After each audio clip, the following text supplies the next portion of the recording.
Good morning. Good Welcome, morning. stranger. How's it been? Fraser? No, stranger. Stranger? Oh, I thought you Oh yeah, called me you're gone. Fraser. You've been gone so long, I forgot. You know, it was like, what was it? 4 days, 5 days you took off? Yeah, well, last Wednesday, maybe. I have to be retrained now. It was quite the struggle, and none of there was a great batch of relief pinch hitters that were co-hosts substituting for you, and thanks to all of them. But the truth be told, it wasn't quite the same. Okay. It just wasn't. And so let's get to it to keep under our 10-minute show length. Welcome to everyone that joined us in chat today. If you're listening on your way to work on YouTube, give us a little thumbs up on that YouTube thing. That matters somehow. I'm not sure quite how that works, but it's supposed to be important. I heard somebody say that on one of their podcasts. So I thought I better do it too. So first up, SEO Tips is a replay of a post from Moz. It's about the 7 SEO things to do to basically have the best SEO tip that there is. If you have this set up for homework, and we've got the link in the show notes, which you can see at theguyarcookreport.podbean.com, like in the graphic that Kelvin kindly put in. That will have the information and all the links that we talk about today, as always. So, in looking at that link, it's real simple. You choose a series of low to mid performing pages. Got them. You use the keyword data, which you can get from the Search Console, it used to be called Webmaster Tools, to discover mismatches between intent and optimization. You can optimize like crazy, but if the customer intent is to find pizza that's delivered and your optimization efforts don't have delivery as one of the key words, you missed the truck. Okay, it's not right.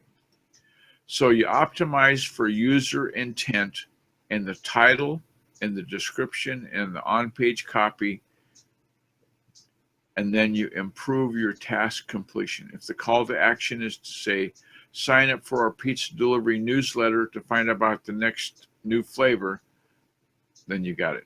You do all those things, then you submit it for re-indexing, right? You tweak it and polish it and repeat as necessary. Then you track the traffic and the rankings. And guess what? You do it over again. Web pages are never done. They're just constantly improved. Okay? So, that being said, they'll be in the show notes, and that homework is there for you. And down at the bottom, scroll down, and I put the graphic down there. Long story, but that's where the graphic is. The second item, and putting this together, one of the things I came across, and this has to do with tracking the traffic and the rankings. And so I'm old school, I guess, and I use dashboards, custom dashboards I put together for Google Analytics. And Kelvin, I asked him, and he's done them too.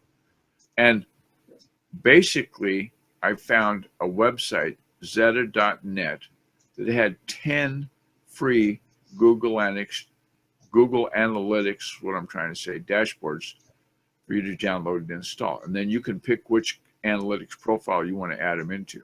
So maybe you want to track mobile use of website A, but you don't care about website B because it's not targeted at mobile or it's not responsive. So it's not a consideration. So take a look at those and see if you're using as many of them on your Google Analytics tracked web property as I did. I'm not going to tell you how many I employed because I don't want to skew the vote, but I used more than one. I'll tell you that much. It's quite good information. Which brings us to shout out time. And of course, we always start with the company that likes to clean, Edinburgh Dusters in Edinburgh, Scotland. If you're on that side of the ocean and you need cleaning done, contact Fraser Ramsey, the company that likes to clean. They'll get the job done for you, and they'll do it right every single time. And big thanks to Redbeard Podcast. It's a podcast that comes out every Friday, and the link's in the show notes. And they talk about movies and comics and pop culture, and they did some mechanics on their Twitter account that I employed with the show notes for the Guy Our Cook Report. Thanks to blab.im. They're going through some changes, some transitions. It's in beta. It's getting better. Thanks to Screencast-O-Matic, basically a good screen recorder. If you're on the Windows or the Mac platform, I think Windows. I'm saying Mac, and that's wrong. Screencast-O-Matic is a screen recorder that uses for Windows. Thanks to Friends Just Chatting. It's a weekday morning show that's on Blab Monday through Friday, and it looks just like that. So if you're looking for the icon, you'll find that. You found them. And that's where we talk about everything, because the topic never deviates really from Friends Just Chatting. So we'll talk about lawnmowers. We'll talk about what kind of car you're driving. We'll talk about 1936 Cord has roll-up headlight extensions. It makes the headlight come up. It's fun. If you're listening on the YouTube channel, please consider to give us a vote of confidence by subscribing to our YouTube channel. That helps and that matters. And a big thank you to all the different places like Stitcher and Spreaker and iTunes and so forth that host our audio content free of charge. Appreciate it. Thank you very much. And so on that note, I'm going to reach for my mouse. That's why I have to turn my head. But on audio, they didn't see that, so we'll just keep it a secret. As I say at the end of every program, it's a wrap.